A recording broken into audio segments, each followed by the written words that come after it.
Okay, his name struck the emperor. Are you relation, he said one day, of the Captain Wright whom your libellers accused me of having strangled? Yes, sire, answered he, and by my faith, I should be curious to know from you how the poor devil killed himself, for I never believed that you had him hung without reason.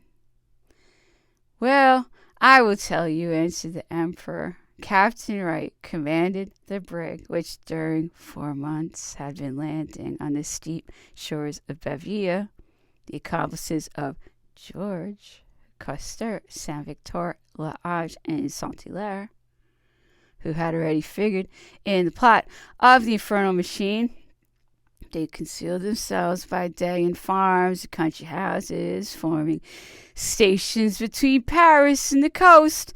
They had a great deal of money, paid largely, and they easily corrupted poor peasants.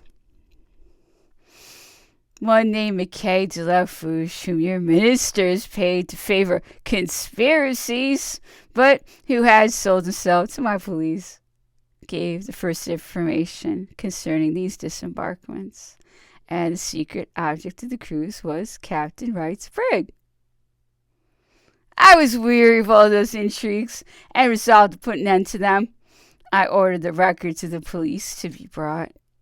One evening, when I was turning them over, I remarked, I know not why, the name of a young man named Urel, calling himself a student of medicine. I ordered him to be immediately brought before council of war, to be watched with care, and notice to be taken of all of his words.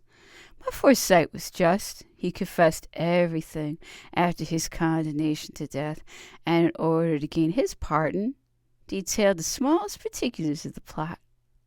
Savary received orders to proceed to the places indicated, accompanied by a disguised gendarme. He surprised the party disembarking. At the same time, Captain Wright, a description of whom had been sent to all the different points of the coast, ventured to set his foot on land. He was immediately arrested, conducted to Paris, and imprisoned in the Temple. I might have had him included in the number of accomplices of George, and have had him judged and condemned along with them. I did not do it. I would have kept him in prison till the peace, but grief and remorse overwhelmed him. He committed suicide. And you English ought to be less astonished than any other people at such an occurrence.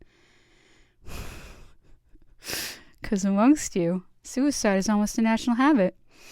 Your ministers seized this opportunity to accuse me of a crime, as in the case of Pichegru, although they knew very well that Pichegru's presence for a criminal tribunal would have been 100 times more advantageous to my cause than his death, but it mattered little to them to lie to their own consciences. It was one calumny more. Your ministers will not always be able to impose on the English people with respect to me. Sooner or later, your nation will render me justice, and the English will be the first to take my part and avenge the savage hatred of their ministers.